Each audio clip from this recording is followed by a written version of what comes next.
I am delighted today that we are talking about Julian Jaynes' ideas. He's had a profound impact on my thinking, but I've always found it very difficult to communicate his ideas fully to people. So I have got big guns today. We've got Marcel Kuijsten, who is the founder of Julian Jaynes Society.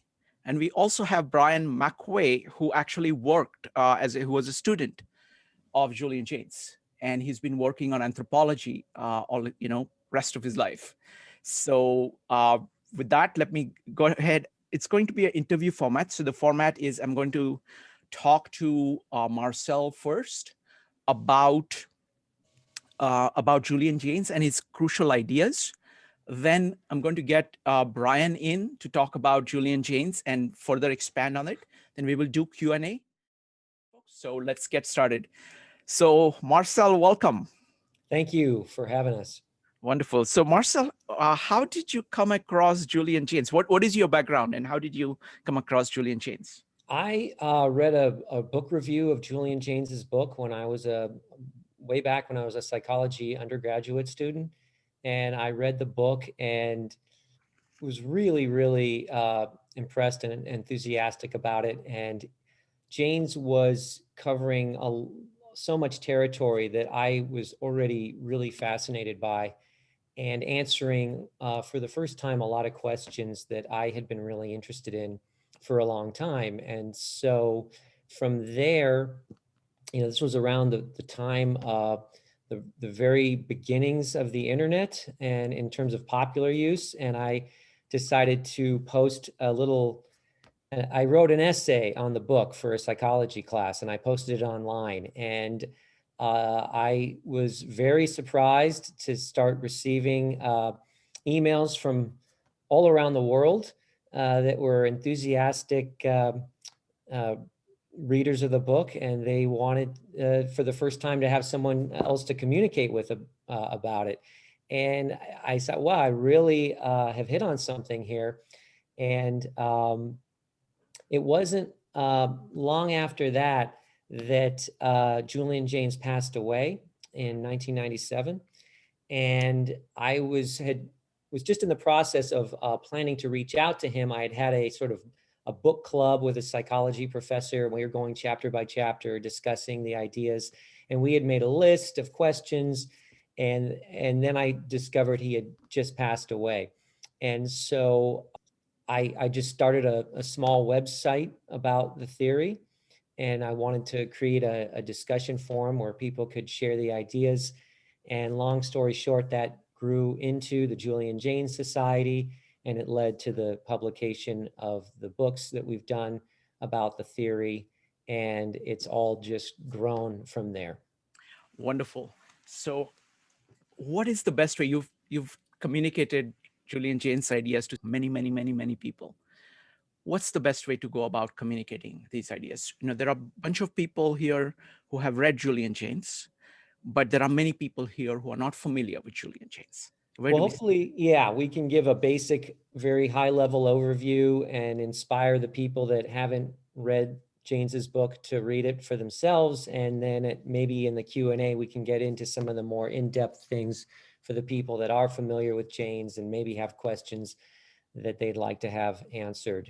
So just first off, who was Julian Jaynes? He was a psychologist. He got his doctorate from Yale. He taught at Princeton University for more than 25 years on consciousness. Well, he had dedicated his life to the study of consciousness. And in 1977, published his book, The Origin of Consciousness and the Breakdown of the Bicameral Mind. That was immediately very successful and well received. There were also critiques, but a lot of positive reviews. And from there, he went on to lecture frequently on his book and his theory and consciousness, very frequently for many years, almost right up until his death in November of 1997. His ideas on consciousness, I think, were very far ahead of their time, especially at that time. Consciousness was still seen as a a topic that was almost a little bit of a taboo academically, that it couldn't be studied, you couldn't make progress in this area. That's begun to change, but a lot of the ideas about consciousness that you see out there now still are confusing a lot of different mental functions and lumping them all under this big umbrella of consciousness. And what Jaynes was able to do was start by giving a really precise definition of what he was talking about. And I think the first thing to do is explain that definition, because if one doesn't understand Jaynes's more precise definition of consciousness, the rest of the theory really doesn't make a lot of sense.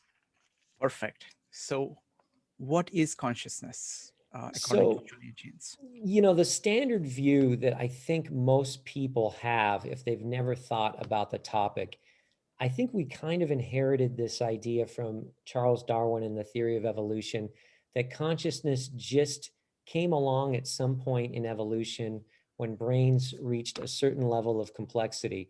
And so it's biologically based, but there's really very little evidence to support that at all. And this is the main problem in the field of consciousness studies today, is that if you go to a conference on consciousness, people are all talking about the term using very, very different definitions. And they're all kind of talking past each other. And if you look at some of the critiques of Jaynes's theory, and we might get to that later, many are just simply critiquing the theory based on a much broader definition. So we'll try to give a brief overview of what Jaynes was meaning when he talked about consciousness. And so he started by explaining some of the things that consciousness is not, because it kind of strips away all these layers that are typically packaged in. And the first thing is, Jaynes said, consciousness is not all mentality. It's not the sum of all our conscious processes. And one of the main things that falls under that is often lumped in with consciousness is sensory perception. So when people have a sort of knee-jerk objection to Jaynes, they're often thinking of consciousness as though it's like visual perception, that I'm conscious of you by looking at you. And sensory perception is shared with all animals. It's a very basic thing that consciousness is not necessary for. Jaynes is talking more about this inner world that we have, our inner dialogue, our ability to introspect. And he gives an example of asking a flashlight in a dark room to look around and explain what it sees. And the flashlight, everywhere it looks, the room is brightly lit. And so because things outside, processes outside of our consciousness we're not aware of, we have this illusion that consciousness is everything. But it's actually a very, very small part of what goes on in the brain. And that's been demonstrated, experimentally now as well. It's not a copy of experience. This was an early idea by John Locke and others, that consciousness was this putting together of images and memory and things like that. But if we think about a memory of ourselves, maybe swimming or hiking, most people will actually see themselves in the third person, kind of looking down on themselves from a bird's eye view. That's not anything you experienced in consciousness. It's your consciousness constructing that image. So it's not a copy of experience. And then the next thing gets a little more challenging, is that it's actually not necessary for learning. So you can have all types of learning happening outside of conscious awareness. One example is like Pavlovian conditioning, pairing food with a bell with dogs and then having them salivate just to the sound of the bell. That's all happening without consciousness. And then even things like learning skills like typing. It's been shown that most of the improvements happen automatically. It's not something we can really introspect on and have any idea exactly what we're doing. We're just practicing and getting better. He gives another example of taking two coins and tossing them in the air and catching them with opposite hands. And it's it's almost impossible if you've never done it before at first, but then pretty quickly you're getting a hang of it. And there's nothing you can say about exactly how that happened. It just, you're learning non-consciously. Finally, this really challenges some of our very basic notions of what consciousness is. And it seems like this would be at the heart of consciousness, but Jaynes explains how consciousness is not really necessary for thinking and reasoning. And all of these things are happening outside of our conscious awareness, but we have this illusion that everything is within our consciousness. And a very simple example he gives was an experiment that was done about 100 years ago with holding a weight in each hand and then making a judgment as to which weight is heavier. And that's a form of thinking. And the answer comes instantly. Generally, it's not something that you can introspect on or have any conscious awareness of how you came to the answer. Another example he gives in the book is a series of geometric shapes, say a triangle, a circle, a triangle, a circle. And if you ask someone what's the next shape in the sequence, they instantly know it's a triangle. There's nothing that you can introspect on as to where that answer came from. And many, many other types of processes all happening outside of conscious awareness. But we just have this illusion that that's something we're consciously doing. And finally, on this point, we have people like Albert Einstein and great mathematicians who've all talked about this, how they might be consciously focused on a problem for weeks or even months. And then when they're laying in bed or shaving or going for a walk, suddenly the solution comes to them. So they set up the problem, they studied it for a period of time, and then usually there's this incubation period where the solution is worked out outside of your conscious awareness, so in the non-conscious parts of your mind, and then that solution suddenly comes as an insight to conscious awareness. So those are some of the things that consciousness is not necessary for. So we start to realize that we can have humans earlier in history capable of very complex tasks. Let me interrupt for a second. I want to make Sure. sure that people get this point. So let me, one of the things that we do in this meetup is called syntopical comparison. So let me compare it to, for example, Jung talks about a similar point. He says your self or your psyche is very large, and your ego consciousness is like the spotlight, which is actually operating, focused on a very tiny part of this entire self. And the self is doing a lot. It's actually doing most of the things that you're not aware of. And the consciousness is full of effort. It is self-reflective. It is self-aware. So it is like a spotlight moving around, which is sometimes on and sometimes off as well, in this larger space of the self. Is that similar to what Jaynes is? That does sound like very similar ideas, and I'm not as familiar with that, but it's a very similar concept. So let me pursue it in a slightly different way, because I want to make sure that people get this point, because if they get the point of what Jaynes is referring to by consciousness, then like half the battle is won. Exactly. So it looks like you talked about the inner world that is created. You talked about introspection. You talked about the inner dialogue. You talked about the spotlight. These are the four ways I got Yeah, from what you so said. now we're getting to, okay, we've talked about some very complex things that consciousness is not necessary for, and that, just to put a period on that concept, even today, we can get through the majority of our day without consciousness.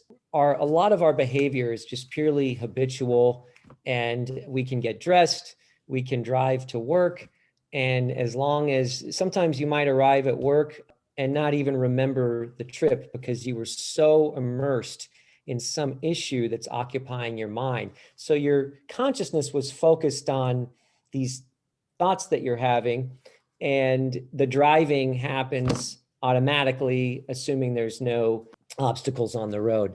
So a lot of our daily life, we can actually function quite well without introspection really being necessary. So the simplest way to think about then, well, what is consciousness in the Jaynesian sense? And he would say it's the contents of introspection, that which is introspectable. And another point on this, it's not an on or off proposition. It's not like you're conscious or not conscious. And again, it has nothing to do with being knocked unconscious. I should have mentioned that as well. Jaynes would use the more precise term reactivity. So someone could be reactive, but not conscious. So these features of consciousness he gets into in the book. We can touch on them now, but I encourage people to read more about them. But these features emerge over time. Okay, So sorry. Let me stop yeah, one more time, because I want to make sure that people get this point. Another kind of syntopical idea is Daniel Kahneman's idea of system one and system two. right. The metaphor of elephant and the rider. So you have the elephant, you have the system one, which is doing most of the things. This is our habitual system. And when we are buttoning the shirts, when you're driving the car, as long as things are in the normal realm, system one is doing everything. But then when something else happens which requires your attention, and a different course of action, redirection, that's when the system two kicks in, which is a much more deliberative, conscious process. Is it a similar idea? It is highly similar. And for those of you who've read his book, Thinking Fast and Slow, you could have titled that book a little more cumbersomely as Thinking Non-Consciously and Consciously. So the thinking fast is the non-conscious cognition, and the thinking slow is what Jaynes is talking about as consciousness. And there's distinctions and finer differences, but in a very broad sense, they're very compatible ideas. And a lot of what Kahneman talks about is evidence, supporting Jaynes's idea that consciousness is this narrow aspect of our mentality. Perfect. Marcel, this is a huge step, because most of us are familiar here with Daniel Kahneman's work. In our New York group, we actually went through Thinking Fast and Slow chapter by chapter. So it's kind of part of our common vocabulary. So I think this is big. So you can just assume that people know the system one and system two. That's fantastic. And thanks for reminding me of that similarity. I wrote a brief few sentence review of his book, and I point this fact out. So you're right on target there. So there's these different features. We won't get too into them, I think, today, but there are things like spatialization, where without consciousness, it's hard to think of one's life on a timeline with a future extending into the future and a past. And all of these spatial qualities are one of the features of consciousness. He talks about things like the analog eye, and this is this view you have of yourself going around vicariously in your imagination, doing things. You might imagine, how might I have better handled that situation with my boss yesterday, or, role playing out these ideas, or, with athletes who can mentally rehearse their performance. And yeah, we have an athletic trainer here. And so that's the analog eye. And there's the metaphor me, which is sort of this third person view that you have of yourself in consciousness. And these are things that I would encourage people to delve in a little more deeply on their own in the book. A final one is narratization. And, this endless internal dialogue that we have going on in our mind all the time is one of the key features of consciousness. And try to imagine, what that would be like if we didn't have language. So language is this key factor for the development of consciousness. And that's one of the key insights that Jaynes came to. And if we didn't have language as this vehicle to anchor our thoughts to, it would be impossible to have higher forms of thought. And we'd be limited more or less to just impulses. And so when people talk about whether or not certain animals are conscious and this kind of thing, it's really confusing the definition. And so a way to question that or to think about it is an analog eye narratizing in a mind space. So that's sort of a succinct definition that really gets to the heart of what Jaynes is talking about. Does that person, for example, a non-linguistic person, would likely not have an analog eye narratizing in a mind space? That's the heart of Jaynes's very precise but important definition, because if you don't have this important, very precise definition, then you can't unravel what we'll get into next.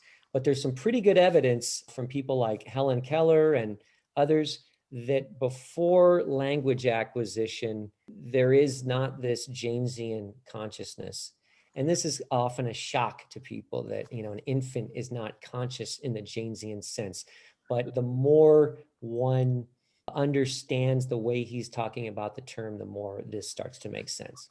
Let us spend some time on this, because if people get this idea of creating inner space here, I think we'll get that. So maybe Brian, if you could talk about that, and then I will talk about how I understand it. So how do you understand this spatialization, Brian? Well, the place I would start to make the argument more convincing is that if you look at languages before about 1000 BCE, it's very difficult to find expressions or terms that refer to what we would call spatialization and other features of consciousness.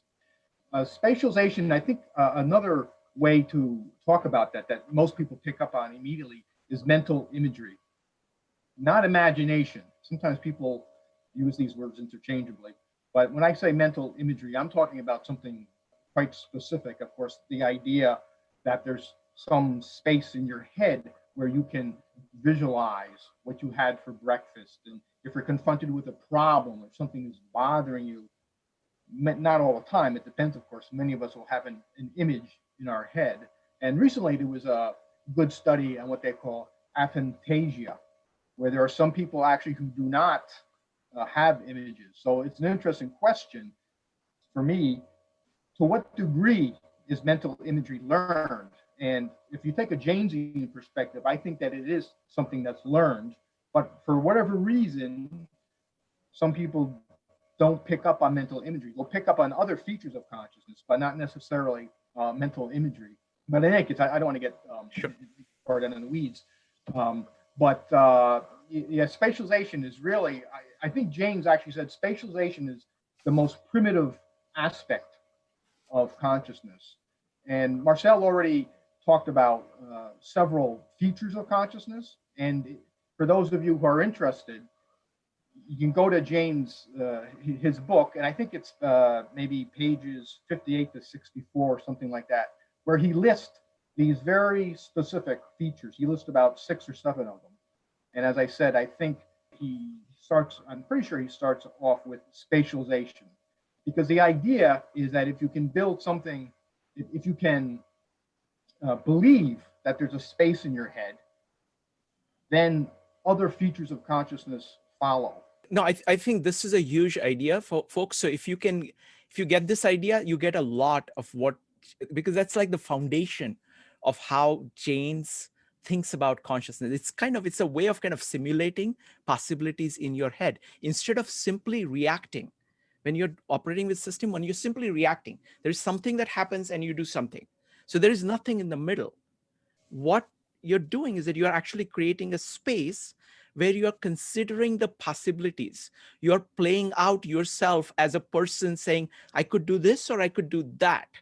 And that is the beginning of self-awareness, self-consciousness, being able to say, you know, I have this ability of choosing between this and this. What would happen if I do this? So it brings in a level of mental operation, deliberate mental operation, self-aware mental operation, which takes a giant leap forward. That's what he's talking about.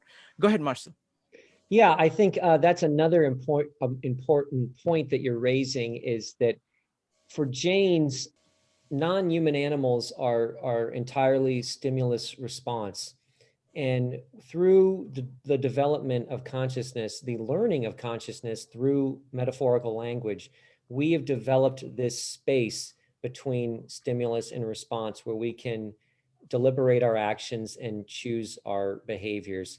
And in ancient history, people had not yet, according to Jaynes, developed this space between stimulus and response.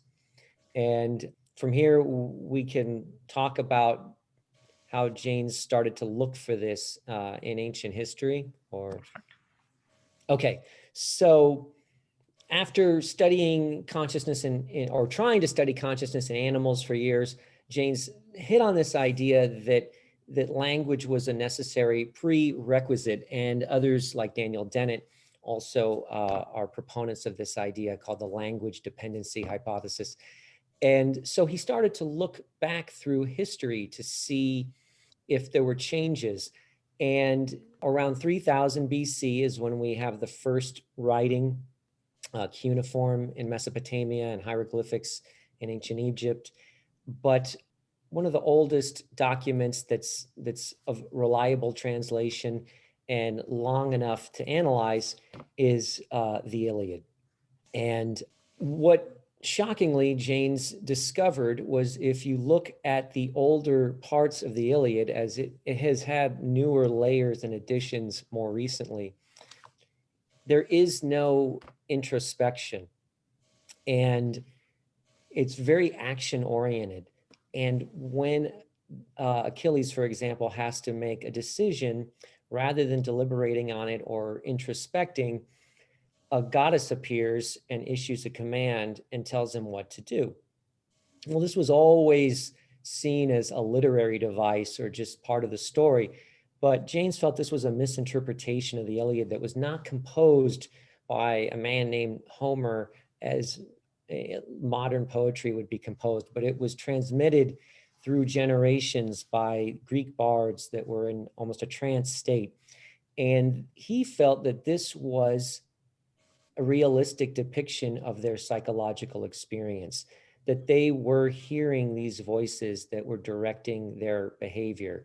And then when he started to look in other places, he found similar evidence for this throughout the ancient world. And so what Achilles was hearing was what we today would call an auditory hallucination. And Jaynes believes that the auditory hallucinations that are experienced by so many people still today, many, many more people than was initially believed, are a holdover from this mentality that predated consciousness. So the idea is, if consciousness is much more recent in history than we presumed, and if it's a learned process, culturally based process that came about at a certain point when language developed a certain level of complexity, well, then what was the psychological functioning prior to that? What was the mentality? He called this the bicameral mind, and it was something that developed along with language in ancient history, and it was the brain using language as a tool to transmit experience as efficiently as possible from one brain hemisphere to the other. And he speculated that the neurology of this would be that language is processed for most people, right-handed people, in the left temporal lobe. Those are the language areas. So what were the language areas of the non-dominant right hemisphere doing? Well, he speculated that they were becoming active when this person would hear a voice giving them direction, transmitting experience. But the technology wasn't available at that time to really test it. Since then, starting in 1999, technology progressed to the point where they could do brain imaging of people during hallucinations. And it turned out it was exactly as Jaynes predicted, that most of us suppress these language areas in our non-dominant hemisphere, but in people that are hallucinating, these language areas become active. And for reasons we don't really completely understand, something about the activity of the language areas in the non-dominant hemisphere gives us this sense that these voices are coming from outside of ourselves, that they're alien to us, and interpreted within the context of one's culture as a chief, a king, a dead ancestor, a god, or for people who hear voices today, it's often interpreted as a political figure or a religious figure, or that kind of thing. So that's kind of the explanation of this bicameral mind that Jaynes thinks was operating prior to this development of consciousness based on language. Wonderful. So I want to approach it from the kind of evolutionary perspective. So I mean, the way I understand this is that there is the concept of God and concept of man, the executive function, directing function, and the doer function. So for example, consider like a primate troop. In the primate troop, it's the alpha male, who is directing everything. And anybody who is not alpha male is just listening. So they are basically really paying attention. If you watch a gorilla troop carefully, especially a gorilla troop. In chimpanzee troop, it becomes a little bit because the size differential is not that much. But in gorilla troop, or even chimpanzee troop, the alpha male is directing everything. And all other animals are kind of taking the cue from the alpha male to decide to basically do action. Now, the same thing applied to human beings in a smaller group in the evolutionary concept when we lived in a tribe of maybe 30 people.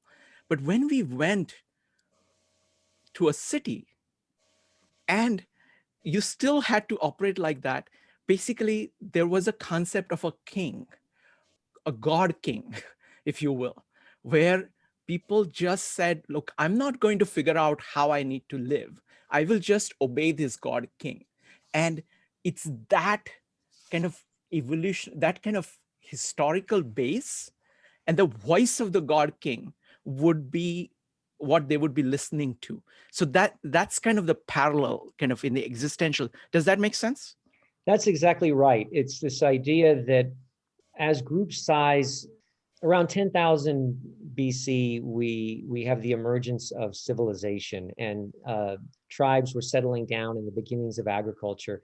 And there needed to be a mechanism to keep people focused beyond the sight of this alpha male leader that normally would have been just a group of 35 or 40 people that were always within sight of each other.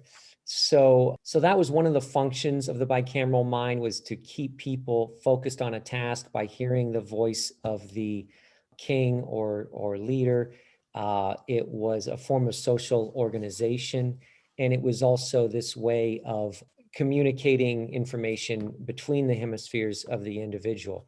And there's a lot of evidence that Jaynes talks about for this. It's a very shocking concept initially for most people, but once he walks you through all of this evidence for the bicameral mind, it seems, I think, impossible to deny that something like this had to have taken place. We can get into a little bit of that here. Some of it was the beginnings of these leaders that were in death, propped up as if they could still hear their voice. There was the feeding of the dead after they were buried, keeping skulls and inside the home, which Jaynes felt was eliciting hallucinations. But he attacks it from so many different angles. There's a whole nother aspect to this, which is, Brian mentioned this, but it's the evolution of mental language. And in the Iliad, we have a number of different words that all referred to things like the heart, the lungs, or nous, which is recognition or holding something in one's visual field. And over time, we see these words morph into meaning consciousness or mind or conscious mind. And the thinking is, if they didn't have the language for consciousness in these earlier times, it probably wasn't part of their experience. And other scholars have looked at this same pattern that Jaynes documents in Mesopotamia and Egypt and Greece. And Michael Carr has documented this same type of transition, both the anthropological evidence as well as the literary evidence in ancient China. And Todd Gibson has written about this extensively in Tibet. So we see this same general pattern taking place all over the world, and sometimes at different times. We have, for example, in Mesopotamia, the god is the owner of all the lands and is the ruler. And what we would think of as a king was like a steward to the god. And they took the form of idols, and they fed the idols, they bathed them, they dressed them, they took them out on parades. And all of this is very hard to understand in terms of our modern conscious psychology. And it's been kind of glossed over by historians just documenting these things, but never looking at this with the real awe and fascination of what was really going on here. And then in each person's home was a small idol, and they've unearthed thousands of these in Mesopotamia. And Jaynes believes that was the hallucinatory aid for the person's personal God. So there's a number of different aspects to this. And then as this whole process breaks down, and consciousness begins to emerge, we see another number of historical things taking place that are very interesting, that are really inexplicable, I think, outside of this theory. But I'll let you jump in. Sure. So imagine yourself living in this civilization where you don't need to take any decisions. You're basically, voices are going to come to you. And this is not that odd. This is how traditional people work. They're just following the culture, following the tradition. It just comes to you as that's what you're supposed to do. And there are words associated with that because the words make the actions far more complex. It allows for far more complexity of behavior, the language. So you have this going on, okay? And you've lived in these civilizations for centuries and centuries. And suddenly things start to go wrong. Empires start to fall apart. So these gods that were speaking to you, when you listened to them before, when you obeyed them before, it produced good results. Now it has changed. Now it has changed. So there is this beautiful passages. It's like, my God has forsaken me and disappeared. My goddess has failed me and keeps at a distance. The good angel who walked beside me has departed. Okay, or one has no God as he walks along the street. Headache envelopes him like a garment. So this is a people whose entire mooring from the society and the structure that they depended on is gone. Now what happens? So this is the breakdown. Yeah, exactly right. And the text that you quoted, which is thought to be the basis of the book of Job from Mesopotamia, is the first time in history we see this idea of the gods having departed.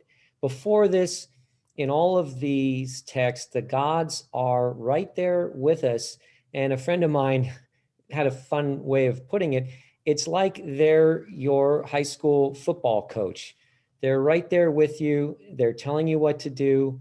They're ever present, and you're hearing the voices, and everything is fine. Well, with growing population size, the invasions that were taking place, the different cultures that were intermingling, There was a lot of chaos going on at this period, this Bronze Age collapse, that the system was no longer workable, and metaphorical language was developing the beginnings of this interiority. And we see for the first time, for example, Tukulti-Ninurta, the Assyrian king, kneeling before an empty throne, and all these different sources talking about the departure of the gods. And a number of new types of behaviors are coming into being for the first time in history. We see divination, which is now this quest to come up with more newer ways to figure out what the gods want us to do, because they're no longer speaking to us directly. And omens become a huge thing in Mesopotamian culture. And oracles in ancient Greece were another way for people to try to determine what the will of the gods was. And all these things are new. And the concept of heaven becomes a new invention. This idea that the gods have left, gone to a remote location, and now we need intermediaries to communicate with them called angels. And there were evil gods called demons. And all of these things were coming about for the first time during this transitionary period between the bicameral mind and the development of consciousness. Wonderful. So what happens next? So how does, when they call out to their gods and the gods don't come back, what do men do? Well, this brings in this modern conscious mind that we have. We see, for example, in Solon in 600 BC, the first writings that are very similar to what we would consider modern psychology, and this idea of know thyself and introspection. Another source of evidence for all of this that Jaynes looks at is the Old Testament. And he compares the earliest reliably dated books with the oldest or most recent reliably dated books. And a simple comparison that he gives is comparing Amos to Ecclesiastes. And in Amos, you have an illiterate sheep herder that goes into trance states and puts forth all of this, thus saith the Lord, and scribes are writing it down. Whereas 600 years later with Ecclesiastes, you have this wise person talking about spatialized time and a season for all things. And so this is really documenting, the Old Testament is a document of the transition from bicamerality to consciousness. And Rabbi James Cone does a lot of analysis of this in his book, The Minds of the Bible. And he talks about, there's other ways you can look at the Old Testament, where in the beginning, it's like a parable of all of this. God walks alongside Adam and Eve in the late afternoon. Then in Deuteronomy, they're telling us that Moses is the last person to see and talk to God face to face. Then we have this age of prophecy, where first everyone hears the voices of the gods, then only certain individuals continue to hear the voices, and then certain individuals in a certain place, like the oracle at Delphi, and then they fall silent altogether. And around the world, we have this concept of modern religion coming in, which is our attempt to interpret the last known communications of the gods and teach those to successive generations. And so after the age of prophecy, we have the age of wisdom. So lots of different sources and ways to look at these things that most of us are familiar with from a completely new perspective. Yeah, no, this is really fascinating. My favorite example is the distinction between Iliad and Odyssey. So I want to make 2 points. You've touched upon them before, but I want to kind of reiterate them because people will get it through that. Like when you look at characters in Iliad, things happen to them. Like, gods come and make them do different things. And whenever they're explaining what they're doing, they would say, Athena came to me and asked me to do this. So they are seeing themselves as being the doers, being ordered by these executive beings, which are gods. Now, fast forward to Odyssey. Odysseus is a very different character. He's a wily character. He is thinking, he's self-aware. He's saying, what happens if I do this? Should I do this? What is he going to think? He even has not only a space in his head, he also knows that there is space in other people's head. And say, what are they thinking about? What possibilities are they considering? So what should I do based on that? So there is a level of self-awareness and awareness that there is self-awareness in other people. And that is there in the language itself. That's a huge point, huge point. And that's exactly what Jaynes is talking about. As when he talks about consciousness, he's saying Odysseus is conscious. Exactly. Yeah. He's looking at the Iliad, and he agrees with the scholarship that these came hundreds of years apart. And the Iliad is this very action-oriented, concrete, non-introspective, God-driven world.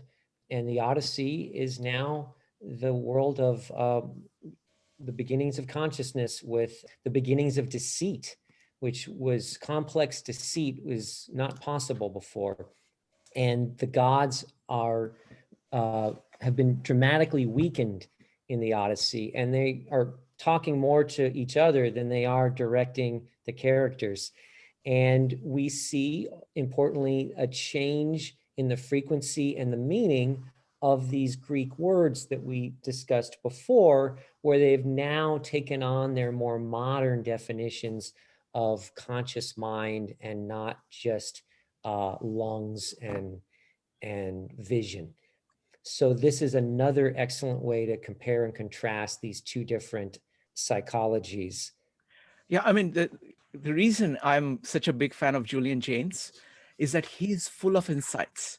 So this book, I mean, he goes between kind of evolution and early civilizations to modern civilization. He looks at the nature of language. He looks at how social systems transform the way in which people think.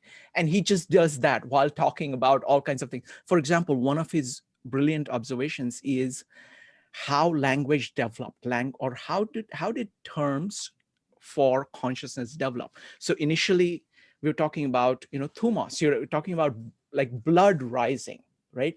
So when you are getting ready to do something, your blood, heart starts pumping, you start doing, and that word kind of slowly transforms into things like courage.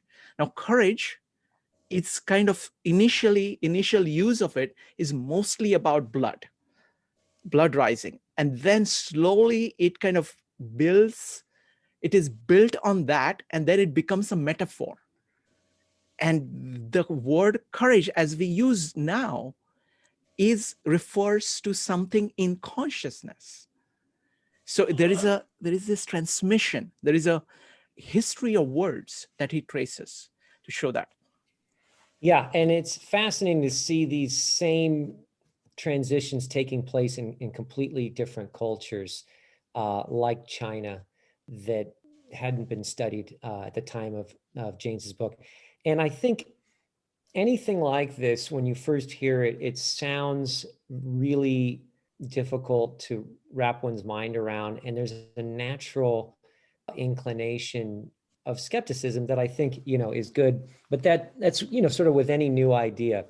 It's one of those things that you have to really immerse yourself in for a while to start thinking about these ideas in a way that's so different from the history that we're used to thinking about, and thinking about consciousness the way that we might have thought about it previously.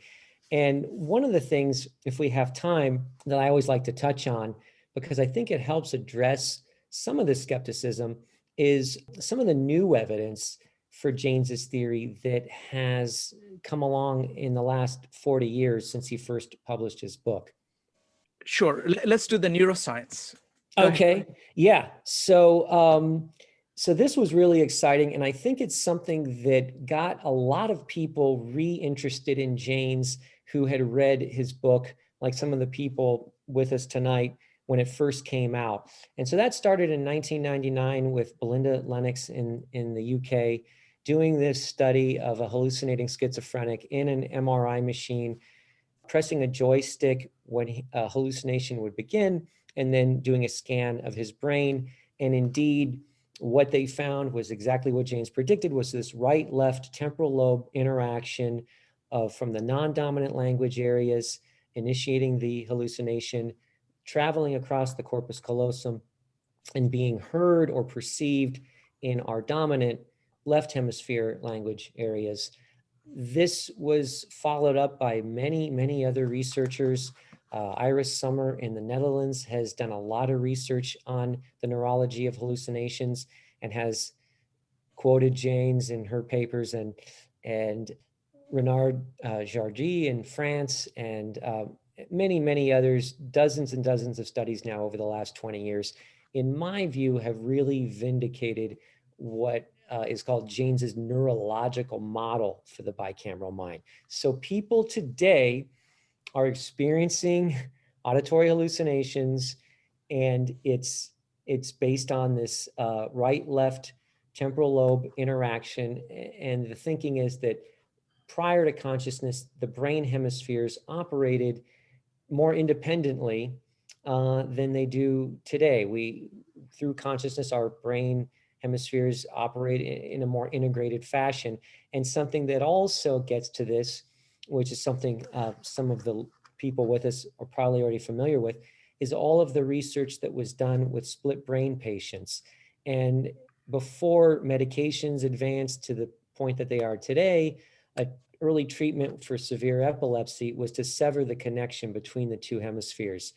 And with sophisticated lab equipment, what emerged was very shocking, and the two hemispheres seem to be operating very independently and having their own preferences and own ideas about things.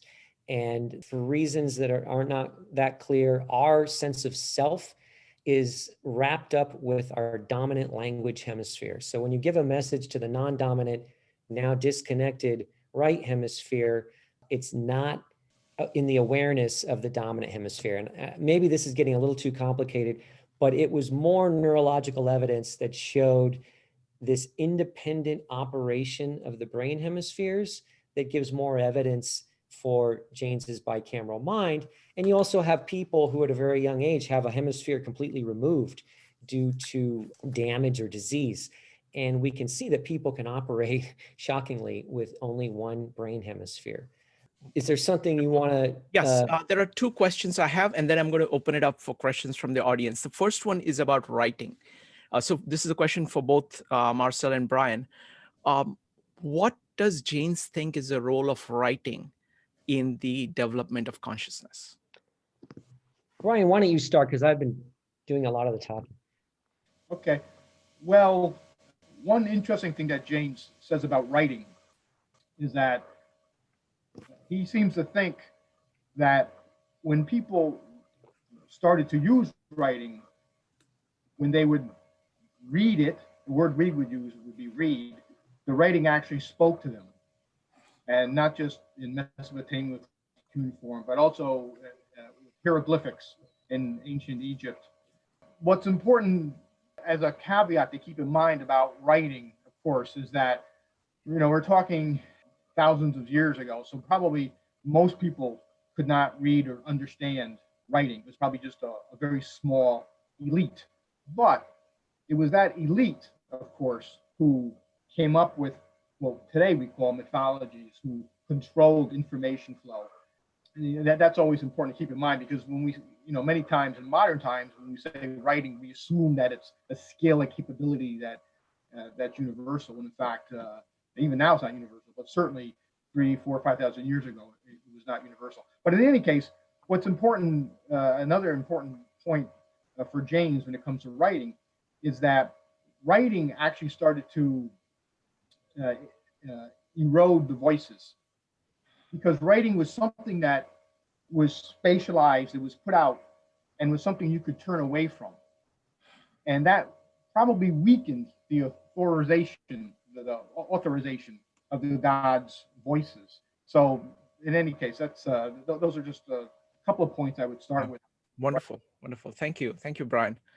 I Marcel, would think- you like to add anything? Yeah, I would just say I think that's right. That with the auditory hallucinations, there you can't escape them. If you talk to people who hear voices, it's all encompassing generally, and it's not something you can turn away from. Whereas with writing, you can. It's in a fixed location, and it starts to weaken the authority versus this very immediate sensory experience. And if I could just get one last item in before questions. Sure. That I think is really interesting to think about. It's all of this new evidence for auditory hallucinations in modern society, because when Jaynes's book came out, we have to remember this was kind of a fringe topic that hadn't really been looked at for about 100 years prior, because psychology was focused on behaviorism and operant conditioning and those kind of things. And Jaynes inspired this modern interest in auditory hallucinations to a large degree. And studies began being done looking at the incidence of hallucinations in normal people. And lo and behold, many, many more people experience hallucinations than was ever known before. We're talking about everyday average people who don't have any type of medical diagnosis. They've never sought treatment. And I've had a lot of people come to me with their stories because they're not going to share it with the average person because they feel like it's something that's stigmatized in our society. But we now have, this has been studied extensively. Hallucinations occur on a spectrum throughout society. They're found very frequently in high altitude climbers, people under stress, people in military combat situations, people in social deprivation, isolation like solitary confinement, even just sleep deprivation. So if you want to have this experience, you can just stay up for a couple of days, and I can almost guarantee you it will start to happen. Another important thing that we know a lot more about now is the imaginary playmates, or we call it now imaginary companions in children, which are now thought to involve actual hallucinations. And in the ancient world, this imaginary companion would have grown up with the person and become their personal god. There's no other explanation for this other than Jaynes's theory that has any real viability, in my view. The fact that in schizophrenia, I did touch on this earlier, the hallucinations often take the form of a command, fits perfectly with what Jaynes was teaching us.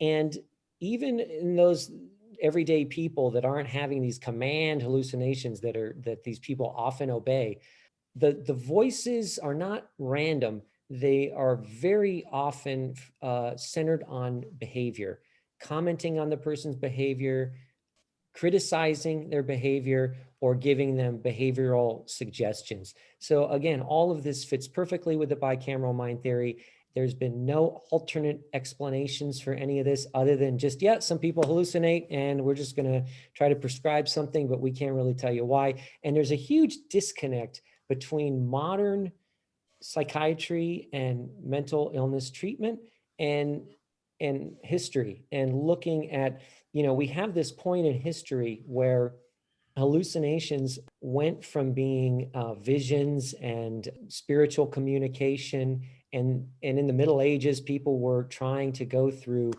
fasting and self-injurious behavior to try to elicit the hallucinations, to suddenly there's a transition that takes place where it's now mental illness, and people that would have been a prophet 1,000 years ago are now directed to a psychiatrist. So it's a fascinating thing to think about, and really there's no other good way, I think, of explaining this outside of the context of the bicameral mind theory. And I just wanted to get that in. Sure.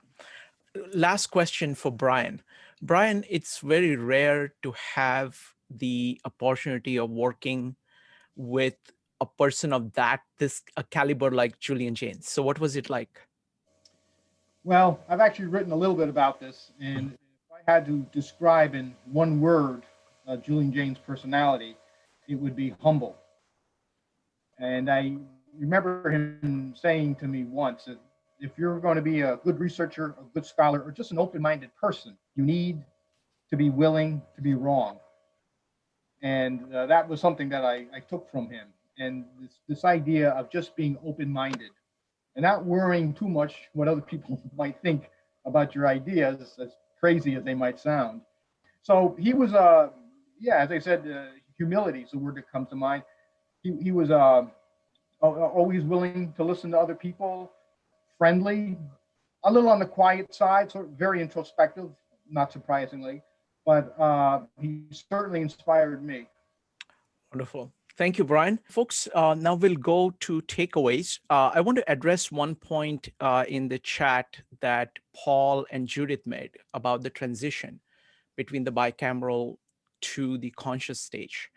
I mean, one way to think of it very simply is system 1 and system 2. The bicameral people are mostly driven by system 1. You know, they hear something and they do something. It's just reactive. It's reactive to the totality of their culture, and they are hearing it through as voices, but even forget about the thing that they are hearing it. It's a reactive kind of an operation. Conscious operation has system 2 in the middle, where you can hear voices. Your right brain still operates, it's still the same right brain, except that you now have the capacity, you have this mental space where you can, David was talking about competing voices. You have a choice. You have a way of considering multiple things and choosing between them. So you have that awareness. And Paul was pointing out, well, some people don't use it. Yeah, of course, consciousness requires tremendous effort, and you can always fall back upon your system 1 anytime. And that is always available to you. So that's my kind of quick response to the comments in the chat. But I want to now open it up for takeaways. Anybody who wants to say, what are you walking away with? Paul. Yeah, thank you. And that's good segue because you mentioned my comment. So I'm walking away with a lot of interesting points and questions, which I always do from these, but I'm wholly unconvinced that there couldn't have been these bards telling these stories thousands of years ago, and people could have been introspecting on them in a system 2-like fashion. And the words that were coming from that bicameral other mind were synthesizing metaphorical thoughts as the voice of God's. And I'm wholly unconvinced that introspection wasn't going on then. But I'm very interested, and thank you all. So what I suggest is that it's actually a very difficult proposition, what Jaynes is doing. Yeah. He's doing something called psychological anthropology, if I want to call it that. That's what he's doing. Nobody does that. But so you're trying to kind of use anthropological evidence, archaeological evidence, in order to figure out what was going on in psychology of a people far back there. So so I would strongly, Paul, I think you would love the book. Okay. Read the book. The richness of his observations is tremendous. And you will get at least 100 points out of it, out of which we were able to probably cover about 12 today. Okay, I agree. That also not. Yeah, go ahead. It's almost impossible to articulate this in a completely convincing manner in a short frame of time. And it goes so far against so many ideas that we've had our whole lives. And it's only by reading the book oneself and really thinking through all of his arguments that I would expect any of this to be convincing. So I completely relate to what you're saying. And I would encourage everyone just to read the book if it sounds interesting. And it's only then that I think some of these ideas are really going to resonate. Yeah, the other thing I would say is that the sheer richness of his work. I mean, the number of observations. See, he's taking on a field which was not actually addressed before. Say, okay, how did consciousness develop? What is the function of language? So for example, we talked about language very briefly, but what he's saying is that initially language was a device for a larger social system to exist by making possible commands which were complex enough. But when that system fell, that same system of language, people started to learn how to use it to consider things inside their own head, creating this space so that they became self-aware, self-directing, self-regulating. And that's the middle term is the language. So it is a profound point about the language and the power of language and how it operates in the brain and what it does to your brain. So that's just one of the things. So it's full of those points. All right, so next up is going to be Joe, Linda, Scott, and Alicia. Joe. Yeah, so what I'm walking away with is that what consciousness isn't. That's the most important thing that it really started to crystallize a lot of things that, you know, when I think about consciousness, I have so many questions that really helped a great deal for me. Also, the relationship between System 1 and System 2 with Daniel Kahneman was very, very informative. One of the things I just wanted to clarify maybe is the language dependency hypothesis is that if I just look up Dennett, I should be able to find something on that. Well, if you Google that phrase, you'll find a lot. Daniel Dennett and Peter Carruthers and someone named Philip Zalazzo has done some really interesting work with children and looking at these ideas through the lens of child development and doing some pretty interesting work that supports these ideas that as children acquire language, they learn Jaynesian consciousness. And so that's Philip Zalazzo. But yeah, it's this whole idea that's gained a lot of popularity that we learn consciousness in childhood and teach it to each successive generation. Thank you. And then the last part is creating space was huge for me as well. Yeah, no, that is a huge point. It's like, you know, just kind of imagining, it's like there is a space where you can consider possibilities and you can play around. It's like a simulation chamber. It's basically what fighter pilots use to train themselves. They can work things in simulator so that when they are actually doing things, they are far more effective. That's what we can do with our brains when we create space. Yeah, that was an amazing description of it, and it really kind of opened my eyes up to that as well. And then thinking about that even within the context of System 1 and System 2 and creating space, that kind of puts the whole three like kind of trifecta together for me. So thank you very, very much. Joe, thanks. That was great. Linda, what are you walking away with? This is a very interesting way of looking at auditory hallucinations. And to carry it a step further, though, I'm wondering, since you're saying, and it does happen under extreme stress, people will perhaps have auditory hallucinations who would not normally. I'm wondering if these two, the bicameral and consciousness, these changes aren't happening because of chemical changes, that there will be more of the shift to the bicameral mind because under stress, there's a different body chemistry. So the different body chemistry is what really makes it shift over into the bicameral. And do you know of any studies that have looked at the chemistry specifically? Yeah, I would agree with you. And I think there is a large literature on that, you know, within schizophrenia research, looking at hormonal factors and adrenaline and these different types of things. But I can't add a lot to that other than this. I think that's correct. Wonderful. Scott, what are you walking away with? Actually, some fond memories. I read the book literally like 30 years ago. It's brown because it's so old. The other takeaway is I've actually done some work inside of sensory deprivation chambers or float chambers. And if you want to deal with the bicameral consciousness, go stick yourself in a floaty chamber for 2 hours, and basically it just eliminates all filters and you start hearing things, and it's perfectly natural. You're not schizophrenic. I don't want to go too deep into it, but there are opportunities to learn from a book that is more than 30 years old. Scott, let me ask you one thing. You've read the book, you've gotten something. What have you gotten? What have you learned from Jaynes? Initially, I was a philosophy major, and I'll try and make this quick. This is how Julian Jaynes got on my radar. Why were the Greeks, especially like the sword of Damocles? If I displease the god with my rule, God will punish me.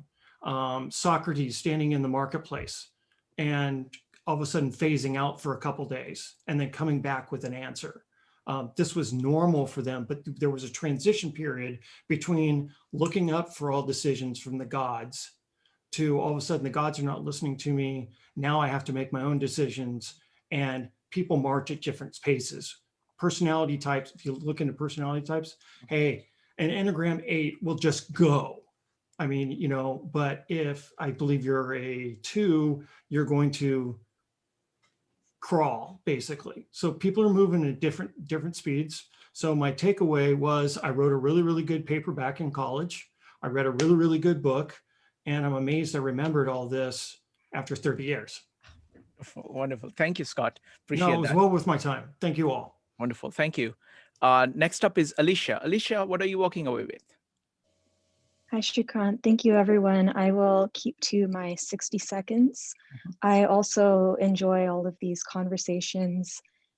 Back talking about the cognitive explosion, there were a diverse range of topics and introspections within that area. And this period of time must have required humility of the ego to consider, you know, possible projections of the mind. Even God invited people into their homes, or people invited God into the homes, and the devotees understood the purpose of repentance and heard a movement of voices from a higher perspective.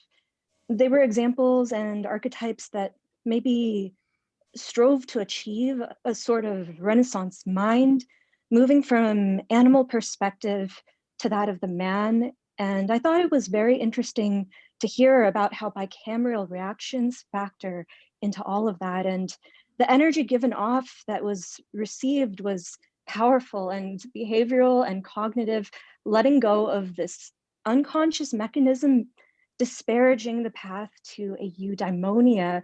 And I thought that was absolutely amazing, because honestly, it was just such an enlightening conversation. And it is said to have been the most convincing mark of a god to be able to see from that higher level. And I thought you were absolutely right. It got quite complicated, but you all did a wonderful job at clarifying, and the levels of positions being presented were, you know, articulated in this beautiful manner, almost like poetry. And I will definitely be reading the book to dive deeper. Thank you so much for sharing your kindness and knowledge. I really enjoyed the talk. I appreciate your help.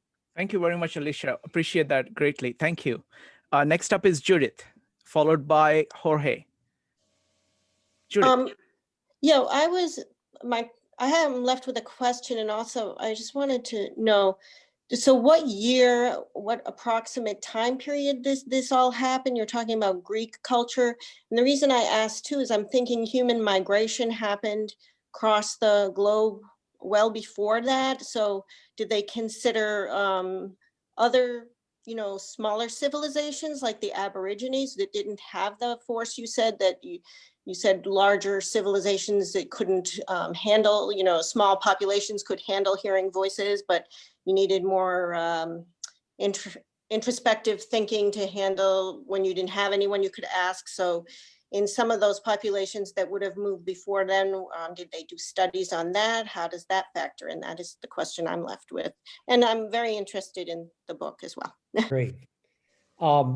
Yeah, so Jaynes about the origin of language and the timing of language, and all of this depends on language. So we have tribal groups going back earlier than 100,000 years ago, and they would have just been, you know, pre-bicameral and more like a non-human animal in a lot of ways than a modern human. And then as language developed along with it in these, first in these tribal cultures. So roughly around anywhere from 50 to 100,000 years ago.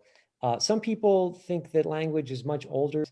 And then, so we had the pre-bicameral phase, the language and the bicameral mind, the beginnings of civilization around 10,000 BC, and then the transition to modern consciousness beginning, say, 1500 BC up to 800 BC, as these different changes happened over a number of generations. Thank you. Next up is Jorge Best. Thank you. I just wanted to share a couple of things. Of course, the not reading the book is so difficult to understand so many things that Julian explained and connected. I read a book many years ago. I got back to it from time to time. It's one of my favorite books of all time. Completely convinced of his theories. And then a few years ago, I found out one relative had, is not sure if it's complete schizophrenia or definitely hallucinations, auditory hallucinations. I got very interested into trying to get closer to her. And it's amazing that she was completely convinced that this was real voices, as Julian explains, and everybody talks about. It's not like she was just thinking about herself. This was actually multiple voices, critical, usually telling her things to do. At some point she started taking medication, but then she stopped the medication and the voices came back. She's doing much better now. I think she's doing better with the medication, but the reality of the voices impacting her, telling her what to do, criticizing her, is one aspect that, I mean, is exactly as it described by Julian. It's very, very real to the people that are listening to them. So I just wanted to share that. It's really, really convincing once you experience it through a relative. Wonderful. Thank you. Thank you very much. So let's do closing thoughts. So let's start with Brian, then Marcel, then me. Brian. Well, first of all, I want to thank everybody. I can tell people really actually and thinking deeply about this. And one thing I would say about Julian Jaynes, and this is, I think, been touched upon in the last 2 hours, is that Julian Jaynes was not just talking about psychology. Julian Jaynes is offering us a very different way of viewing the human condition. And you don't really appreciate or understand Jaynes until you understand what he was trying to do, which was to fit together neurology, linguistics, history, religious studies, all these things that most scholars spend a lifetime studying. He was able to not master them all, but to fit them together like a puzzle. And to me, that's what's so convincing and useful about what Jaynes had to say. Wonderful. I'm going to, but let me actually build on that. See, this is what is unique about, about a great mind. A great mind puts together, they take everything that is known at their time and puts it together in a way which is actually many years ahead of anybody else. And there are many, many people in history, few hundreds at least, who have been able to do that in various fields. And Julian Jaynes is one of them. Now, support for part of his theory, okay? What he's talking about, he's actually integrating, just as Brian said, he's trying to integrate history, evolution, what happens with age, what happens with consciousness, what happens with religion, what are the functions of all of this, how did they change over time? And he's trying to come up with a coherent explanation for it. There are a few things that develop which are truly unique. He has things to say about language, which are very fundamental. There are multiple uses of language. People just say language. it is, I mean, one thing I've learned is that language is a very deep area. Spoken language is very different than written language. Cultures that are used to written language use the language very different from cultures that don't have any spoken language. The range of communication with language varies. It could be language where words are simply used as a supplement to mostly nonverbal communication, to words themselves by being able to do things across the world. So there is this entire realm of language that he opens up. He talks about writing. That's probably one of the greatest things I have gotten from Julian Jaynes. It's partly my conclusions based on what he has written. What writing does is that writing takes something that you are doing inside here and puts it out there. Okay. Once it is out there, you can look at it. It allows you a self-reflection about your thought that you could not do within your mind, no matter how much. It is a way of expanding your mental space, which has had profound impact on civilization, profound impact on individual, what an individual mind can do, let alone the social consequences of it. So these are just few things. The more tougher things to understand is his concept of consciousness. What exactly are you doing when you say you're conscious? What is self-awareness? What do you actually do? How does time come into this? And all these issues he brings together and he plays with them. He shows it to you standing on his shoulders, you know? So those, if you did that with Jaynes, we would be able to do that too. So I would strongly recommend that. Marcel. Well, first, I just want to say thanks so much for the opportunity. I've really enjoyed speaking to all of you tonight, and I appreciate the great questions and the very thoughtful questions that people have. And we are really just scratching the surface of this. It's there's so much more to it that we haven't been able to get to. And for people to be engaged and interested based on this very sketch that it really does take reading the book to fully understand, you know, the whole theory. One little other tantalizing thing that we didn't get to that I'll leave you with is there was a comment earlier about introspection during the time of the Iliad and things like that, and that is dreams. And this was something that I think is so fascinating. I think we all have a tendency to think that dreams have been the same throughout history, but in fact, that's not the case. And there's this really fascinating transition. Dreams in the ancient world, which were these visitation dreams, or I call them bicameral dreams. And the earliest recorded dreams have the person sleeping in their bed and being visited by a god or a dead ancestor telling them what to do. So it very much paralleled their waking experience. And as consciousness develops, we see this transition to modern conscious dreams, whilst vicariously doing things in other situations in our imagination. So it turns out that dreams are another way to gauge the conscious development in these ancient cultures. And so if we had the modern mind at that point, 2000 BC, I think it's hard to these transitions that we see in everything from some of the things we talked about before to dreams. And Jaynes talks about the consciousness operating on our emotions, where first you have fear that all animals have, and becomes anxiety. How we can have anger, but with consciousness, it develops into something like hatred. And all of these interesting transitions taking place around this time that just seem to have any other explanation than this late date for this transition.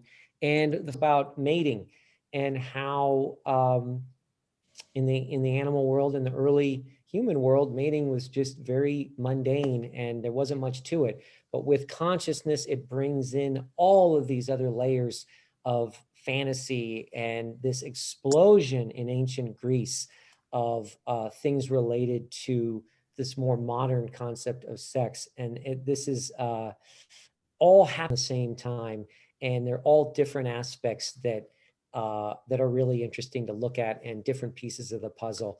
So again, I just want to say thanks to everyone. We have a lot more information on the Julian Jaynes Society website.